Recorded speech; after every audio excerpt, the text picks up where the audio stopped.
Hello everyone, and thanks for joining us today for our webinar, Power to Give Basic Training. My name is Virginia Garamoni, and I'm the Project Assistant for the National Office of Power to Give, located in Charlotte, North Carolina. It looks like everybody's here today, so let's go ahead and get started. We've got a lot of great information for you to cover in the next hour. So just some quick housekeeping. Today we are in broadcast only mode, which means that all of the attendees are on mute, but if you would like to ask a question, just type it into the questions text box, and I will do my best to answer questions as we go along. Or if afterwards you had a question that we didn't get a chance to talk about during the webinar, just shoot me an email with that question, and I'll get back to you shortly. You can reach me at virginia.garamoni@artsandscience.org.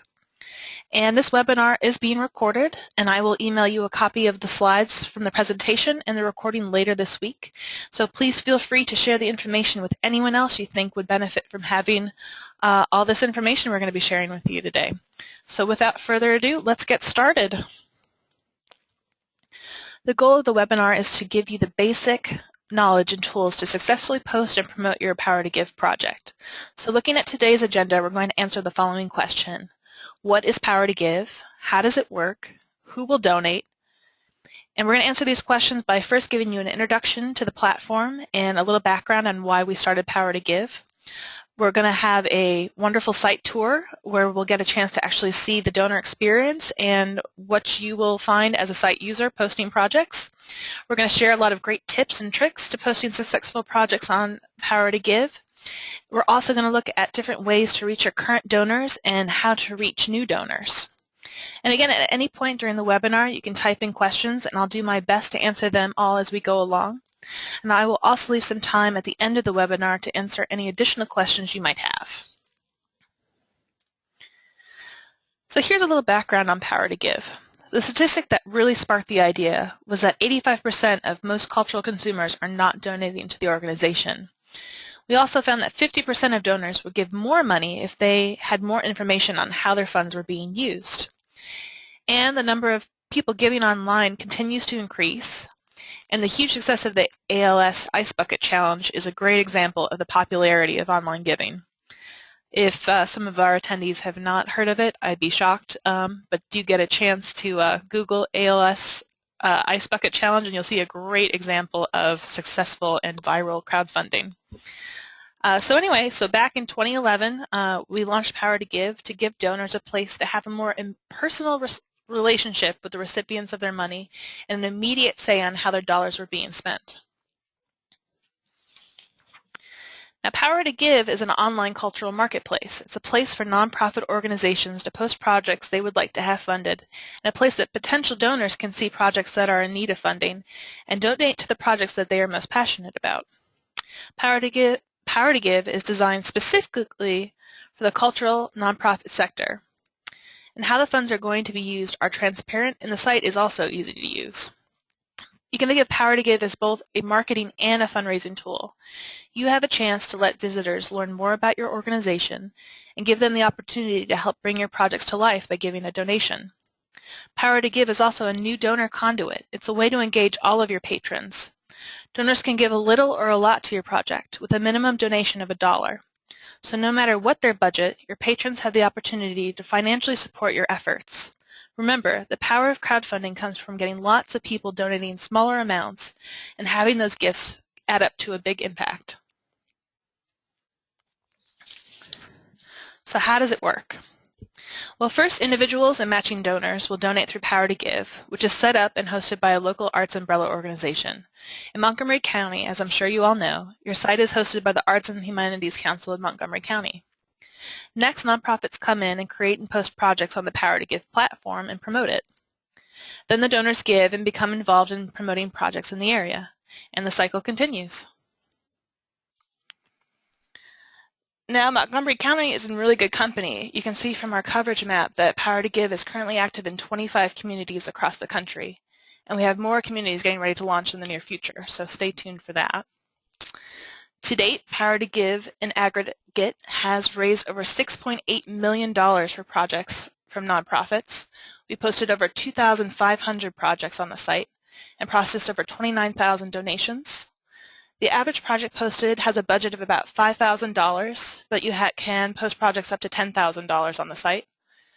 And the average gift across the site is about $130. So I'm sure a lot of you guys know there are tons of crowdfunding websites out there already, but power2give strives to be uniquely conscious of the needs of nonprofit organizations by focusing on having locally and regionally hosted sites so that donors can easily see how projects can impact and engage their community. We have a continually growing national support network among our participating communities, so you've got a lot of people out there that are going to help you succeed and a lot of information running around. So contacting your host, Joe, is going to be great to kind of help you out with tips and tricks. And of course, this webinar will help as well.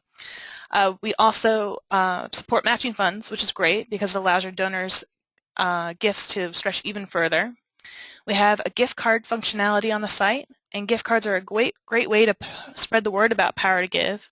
And it also gives people a way to share their love of philanthropic giving with other people. And what I think is probably the most important feature on power2give is that you get to keep whatever funds you raise, even if you don't reach your funding goal.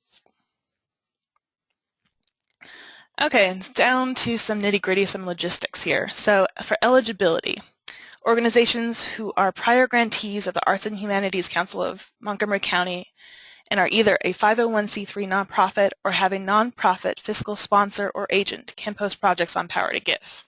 Hopefully you guys are all in that category.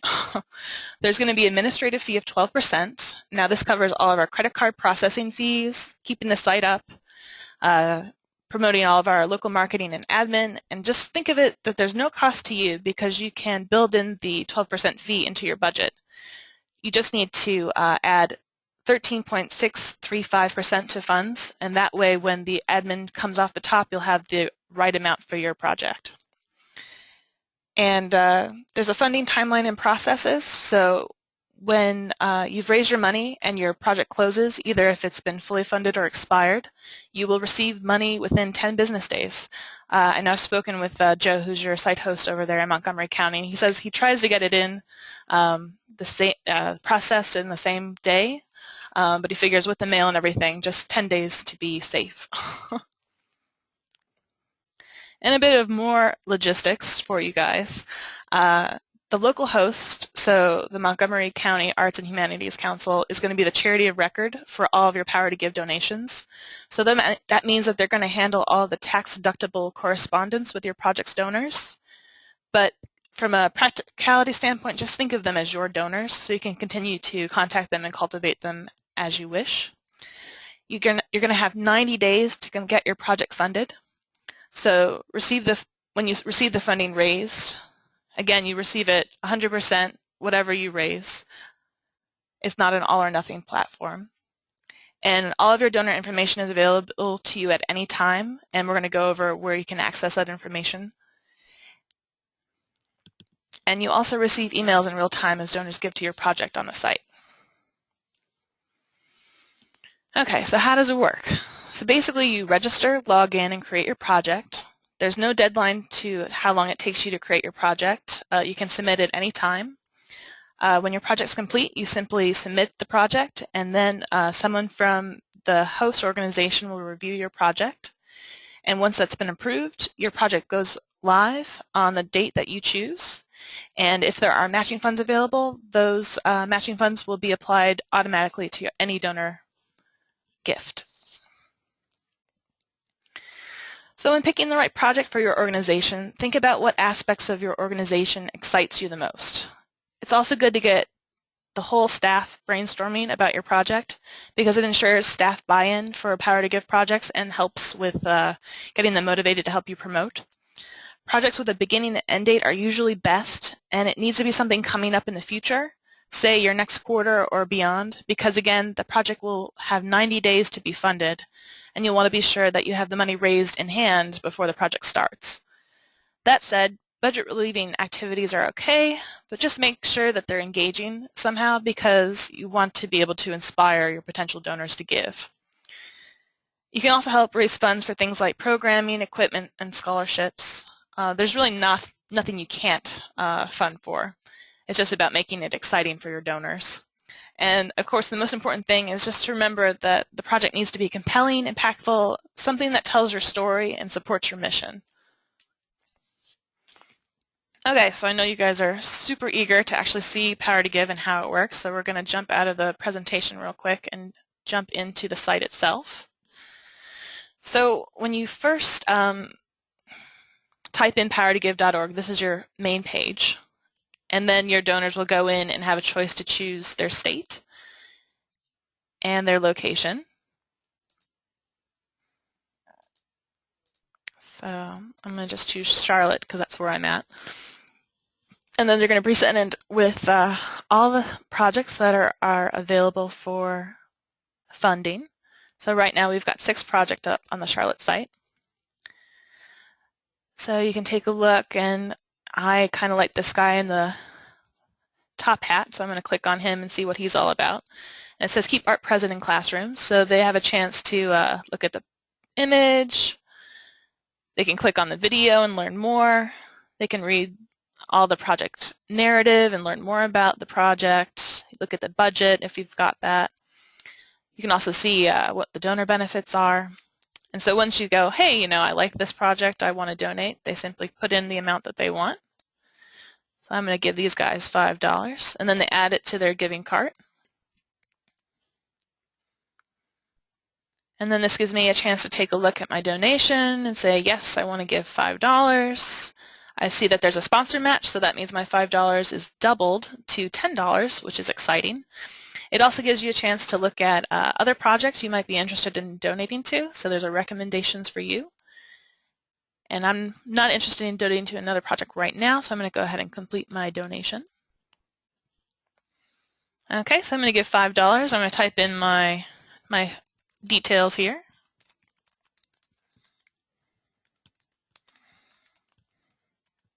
You guys can see my address, so if anyone wants to send me a Christmas card later.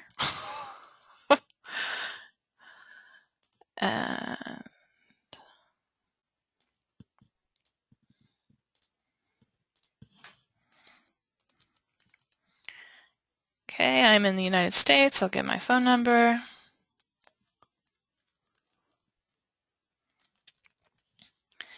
And my email address.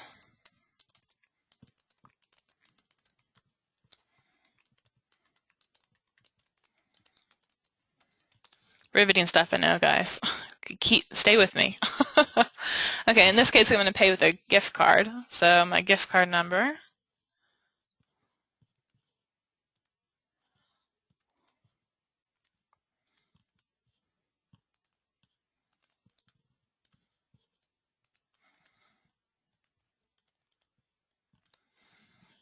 Okay, I'm just going to make sure that that number is right.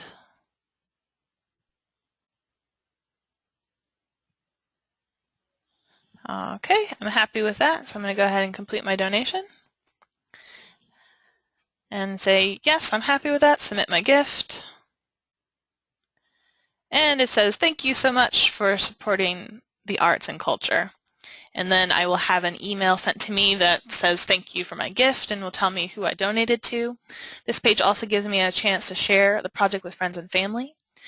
So I can choose to email it to whoever I want, and it will have the link that goes directly back to the project page. I can also choose to share this on Facebook. So if I click on here, it will take me to my Facebook page and say, hey, check out this project on Power2give. It's great. You can also click in here and you can write whatever you want about the project, saying, hey, I know my sister's kid is participating in this project. He's really excited about participating, help make it possible. It also gives you an opportunity to tweet. So if you've got Twitter, you can also share it on Twitter and say, hey, check out this project. It's great.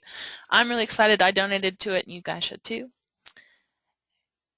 And that is the donor process. The only other thing I wanted to show you guys real quick is when you look at projects, besides having a video, if there is one, there's also something called project testimonials. So if you had past donors that were really interested in telling other people like how great the project is and why they should donate, you can actually have them leave a comment on your project page. just another feature to have people get excited and engage in the project. All right, and now what I'm going to look at is our site user, which is going to be you guys.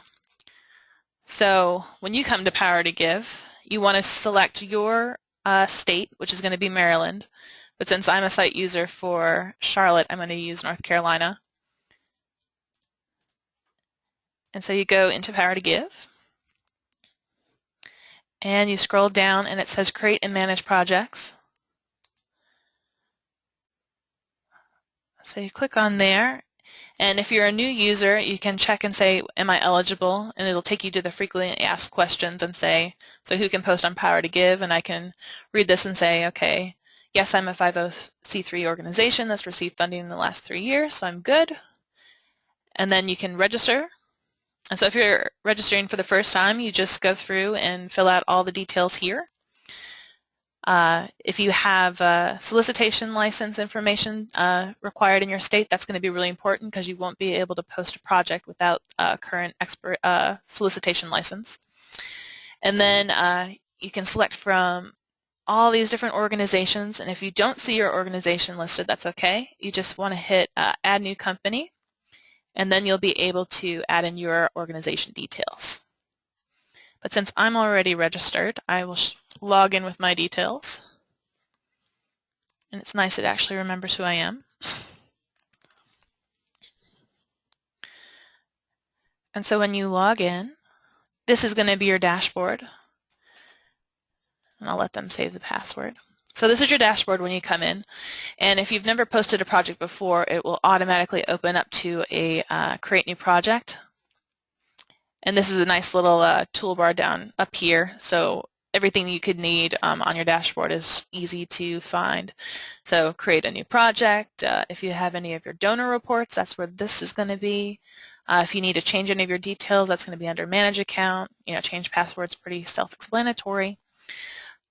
So this is where you would go in and actually build your project. And just so you know that there's a lot of these little eye icons, and they're the information icons, and if you click on them, there's going to be just tons of great information for you. And I'll let you guys read that at leisure because I know we've got a lot of stuff to do today in the webinar, but lots of helpful tips and tricks. So let's just pretend to make a project. So I'll say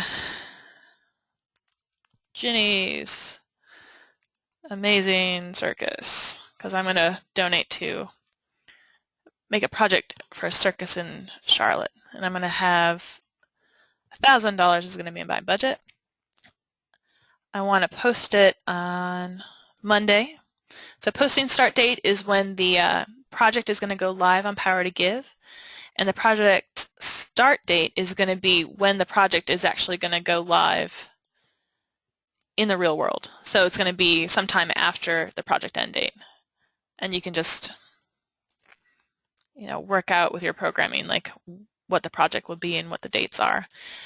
And it's okay if you don't know exactly, because we can always edit these later. And it's not something that's viewable to the public. It's just something for the site host to kind of take a look at and evaluate the project.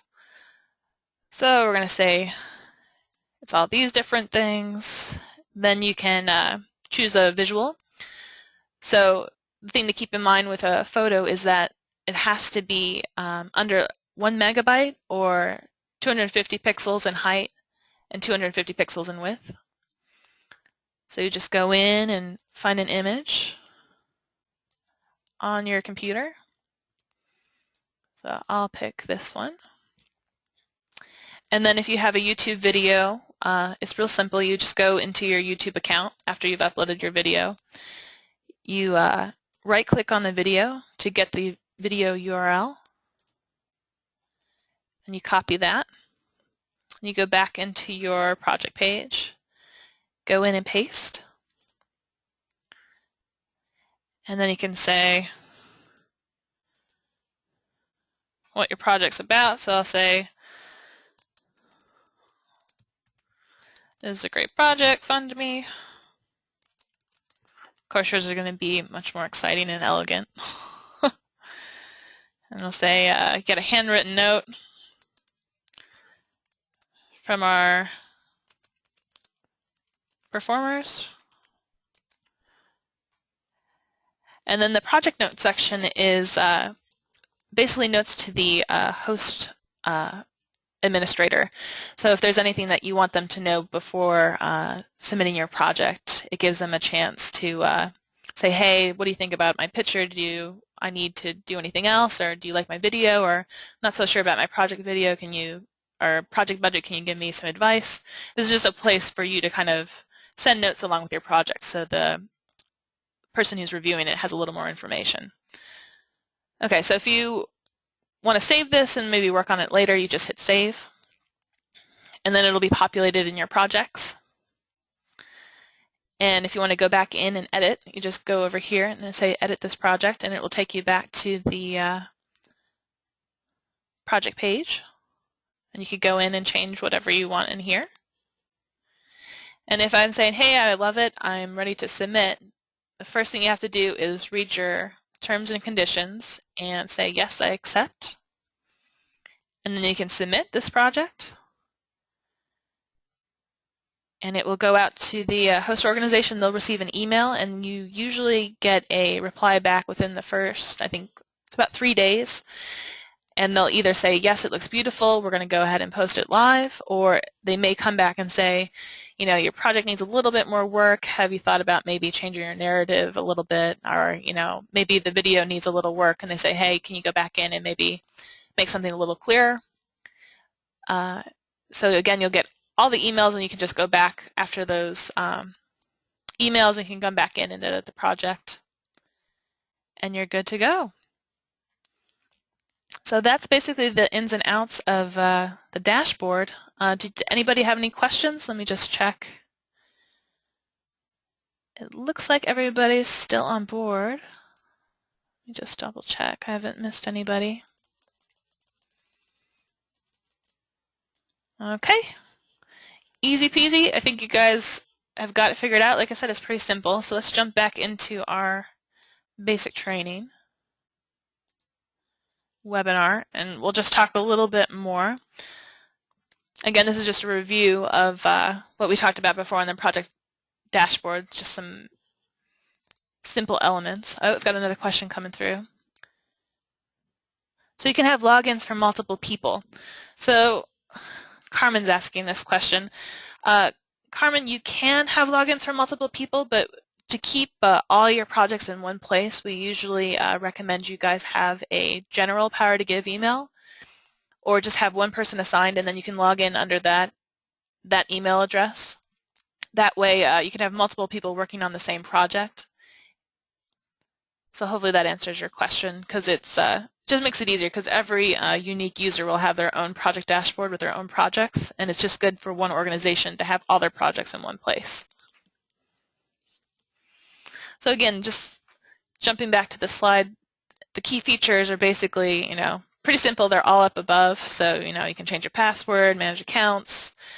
Oh, one thing I didn't talk about, which is actually pretty important, is when you open up your dashboard, you're going to see your permanent URL for all of your active projects. So that's going to be, let me just highlight this for you real quick. So it's going to be right here.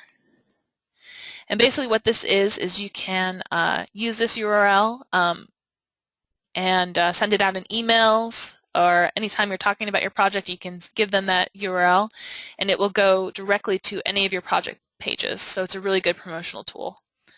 So make a note of that when you first sign in, and you can embed that in any of your promotion materials to take you straight to your project page.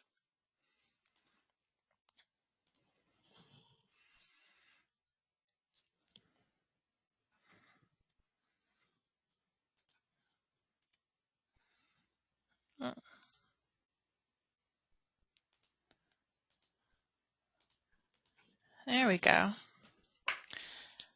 So telling your story.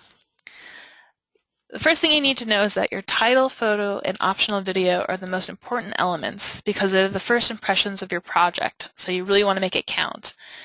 You're essentially competing with all the other projects on power2give, so make sure that your photo and title are unique and fun. Just put yourself in the shoes of your donor and just ask yourself, do you think that your photo and your title can grab your attention? When telling your story, you really just want to keep it simple, short, funny, or sweet. Just keep it to about 200 to 300 words. Brevity is really the key. It's your friend. You know, the shorter, the better. Use first person. Use humor. Remember your audience. You're writing to individual donors, not corporations or foundations. So please, please, please do not copy narratives from your grant applications. I can guarantee you that this type of writing style will bore your audience. Don't fall victim to the curse of knowledge. Just keep it simple. Think about how you would talk about this project casually over the fence with your neighbor. You know, just be really easy and approachable in your project narrative. And shooting a simple 30 to 60-second video will really help tell your story. And we found that projects with videos are more successful in Power to Give and generally raise funds more easily. And you don't need to spend a lot of time on your videos. Something as simple as having the curator talk about the project and why it's important is easy enough to shoot on most smartphones. And then you can just quickly post it to YouTube and your video is done. I've got another question coming in right now. It says, how many active projects can you have at one time? There's no limit to how many projects you can have on the site, but we usually recommend limiting it to one because, as you'll see, crowdfunding and promoting a project actually takes a lot of effort and a lot of energy, and it makes it easier for your potential donors not to get overwhelmed with all the different projects and all the different donating or different places they can donate to. So what you can do is you can design multiple projects and have them kind of waiting in the queue. So as one project goes up, it can be funded, and then once it closes, you can immediately post the next project, and so on and so forth. So yeah, you can post multiple projects, but I recommend just keeping it simple and keeping it just to one live project at a time. Okay, and then so just to kind of go over the key ingredients of a good project, just ask yourself, you know, before you're going to make a gift to another organization outside of your own, what are kind of the things that you're considering? You're usually thinking to yourself, well, what do they need? How are they going to utilize my gift? How will it make a difference? They might also, you know, the other thing you want to think about is don't bury your lead. Say what you need the money for in the first couple sentences. Let people know what it is you're trying to do. Be transparent, show a budget.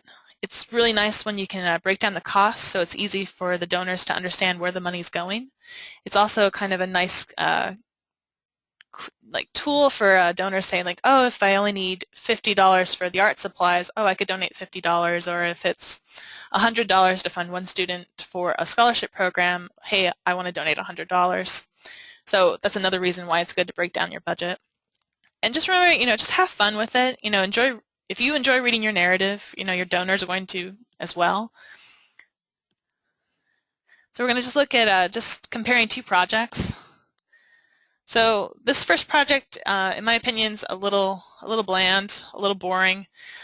First off, the first thing that I really notice in this is that the photo just does not work.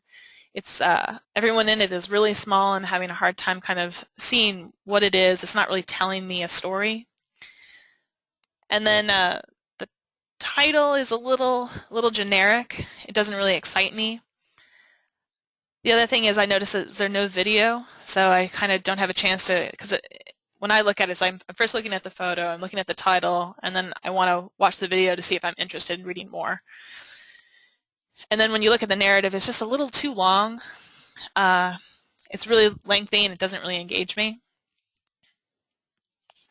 So, but now looking at this project, the photo grabs my attention immediately, and I already want to know more about the project because I'm like, who is this little girl and why does she have this ridiculous microphone on? There's a video, which I can tell you from experience is really funny and really engaging. The other nice thing is when I was looking, if you look at this project, just in the list of projects, the title is really engaging. So it says, Young Voices Loud and Clear. It doesn't really give me too much, but it kind of piques my interest, and so it makes me curious to learn more about the project. And the other thing I like is that the narrative is short and specific, and as I read it, I know immediately what they're trying to raise money for. So when you're developing your pitch, I really think that one of the great tools is the 5-step approach, which is context, issue, solution, impact, and ask. And I just want to break these down for you real quick. So context, for example, would be the Community School of the Arts, 402 private music lesson students. More than 100 receive needs-based financial aid. Financial aid offsets up to 90% of tuition costs. So that's the context. So what's the issue? But we had more than 300 applications from eligible families. And now to the solution. Through the financial aid program, we can make the benefits of art education, improved self-esteem, better grades and test scores, innovation, and transferable lifelong learning skills available to all students, regardless of their family's finances. So what's the impact? Well, with full funding, the school can provide 120 weekly 30-minute music lessons to children whose parents could not otherwise afford high-quality music instruction at a cost of just $25 per week. And what's the ask? Well, for $500 for one student or a full semester, or $100 for 4 weeks of lessons for one student, or $25 per student per weekly lesson. This is a really simple, concise way to talk about your project and lets the donor know exactly what the issue is and how their contribution will help solve the problem. It's really hard to go wrong with this 5-step plan. The other thing, like we talked about before, donor testimonials are a great feature. This is just a couple examples of how you can utilize the donor testimonials. Another thing to think about is how can you entice donors to give more? Everyone is really interested in this. So we finally got them interested. They're looking to donate. How do we bump them up to the next level of giving? Well, that's where your project benefits come in. They're a great way not only to bump people up to the next level of giving, but they also are a way to start building a relationship with your donors.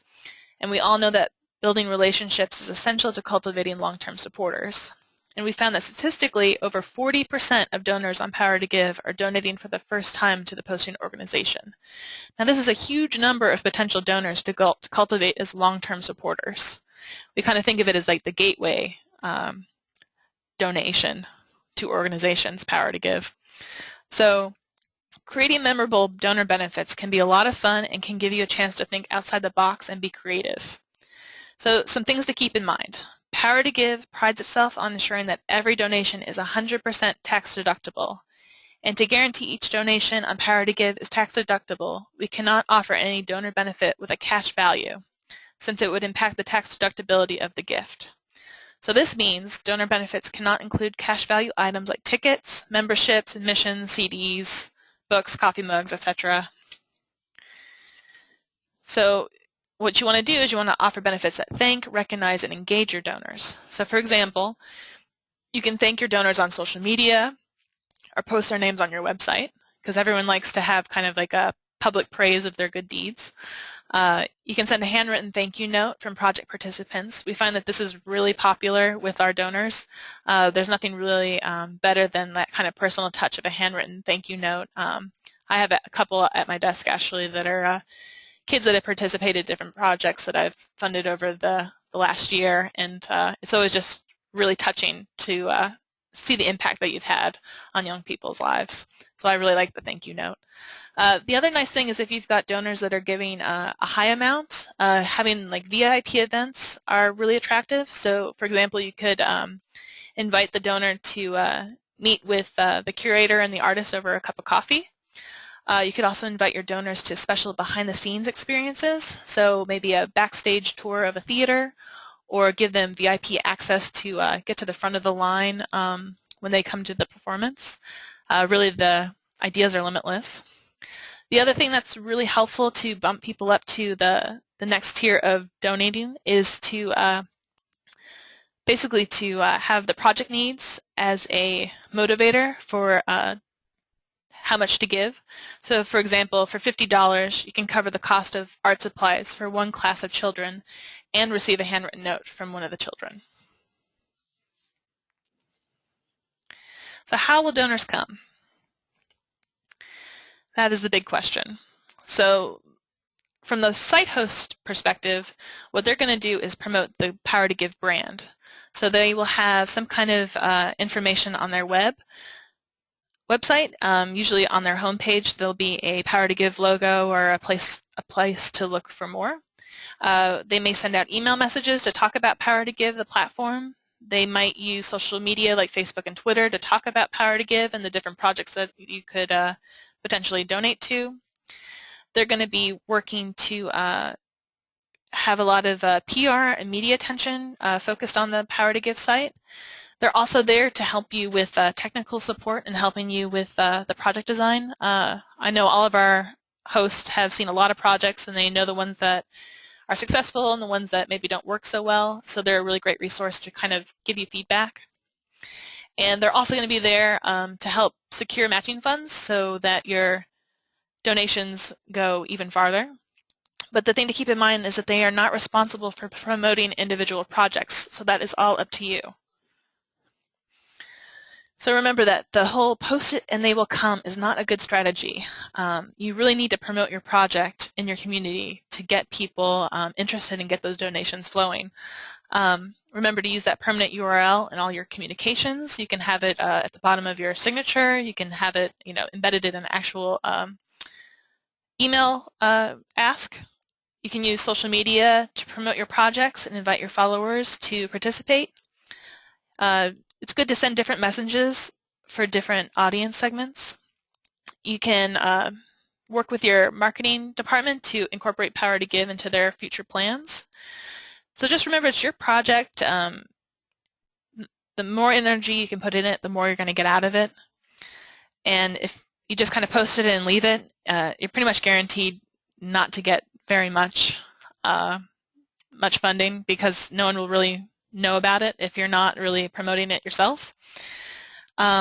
And really take advantage of the viral nature of social media because not only are you going to be able to post it and talk about it, but then other people that read it can share it with their networks, and it's a really great tool to spread the word.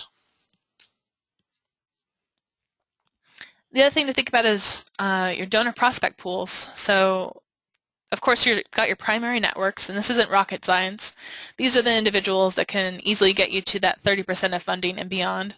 So look to your active supporters, your attendees, your ticket buyers, who are your current donors. Look at past donors, what we call LIBUNs, the people that are active last year but not this year. Talk to your board members about promoting, your volunteers, staff. Look at previous Power to Give donors that you've had. Again, you can download all of that information through your project dashboard. You can also look at affinity groups. So if you've got an education program, why not look at the teachers and parents? Maybe the PTA are interested in donating to your project. And then you've got your secondary networks. And this is where those 40% of new donors come in. These are the individuals that can take you easily from your 30% funded to 100% funded. So these are the friends and friends of your primary networks. They're going to be, you can ask your board members to, share the project with 20 people they know, friends and family. Your prior Power to Give donors are really good about helping spread the word. And, when they talk about it on their social media, you're going to talk to their networks. If they send out emails, again, they're reaching out to their friends and family. The other nice thing is to have your supporters post the project URL on their Facebook and timeline because, they can just click on that link and they're right at your project page and are able to donate really quickly. The other nice thing is one of the things that have worked really well with us is getting the young professional groups involved, and they can come in and adopt a project and get them to help raise the funds. The other thing that we've done is looking to giving circles in the community and getting them to donate to a project and promote a project. The other thing that we've done is have service club challenge campaigns. focus on Power to Give projects. And really the resources out there are nearly limitless, so just get creative and get motivated to reach these potential donors, because you're doing great work and people are excited about getting to be a part of it and see great things succeed and bettering their community. So since launching in Power to Give in 2011, we've learned quite a few things. The biggest thing is that successful crowdfunding is all about storytelling. When you use ambassadors to spread the word, it really makes a difference. So get people to be responsible for helping spread the word and getting behind the project. It's always good to have a few gifts lined up at launch. So get a few people that are already interested in donating to your project before it starts, because people are kind of shy about donating to a project that doesn't have donations yet. So if you can get people to donate right away as it goes live, it really helps kind of raise the profile, I guess, of your project. And we find that if you get to that 30% marker, people see that as like a successful project that's like well on its way to being completely funded, and it seems like the donations come in a lot faster. So again, like once you get past that 30% threshold, the chances are really good that you're going to get full funding. The other thing that's nice is just to have a steady drip of promotion over 90 days. So the project's going to be up for 90 days, 3 months. So it's a good idea to have promotion kind of in the beginning, the middle, and towards the end. You don't want to overwhelm all your networks, but it's good to just, again, have a kind of a steady drip of information about the project. The other thing, again, is just to vary communication approaches for different constituencies. So you're not going to talk to your board members the same way you would with your ticket buyers. So just make sure you have varying messages and know your audience. And again, donors appreciate transparency and being included. So, tell people exactly what you need, how much money, what you're going to do with it, and, invite them to be a part of it. So we've got just tons of support materials for you. I mean, this webinar is one, but there's so much more out there. So the one thing I would suggest you doing is contacting your site host and downloading a copy of the Power to Give Marketing Toolkit. Joe will have all those details for you. I think I can also share the link with you guys at the end of this presentation, but it's going to have lots of goodies like draft email templates, one-pagers on stewarding and thanking donors. You're going to have sample social media posts. We also have a YouTube channel, so if you search Power to Give in YouTube, you'll find recordings of presentations like this and also other like training videos and recordings of our workshop sessions, so take advantage.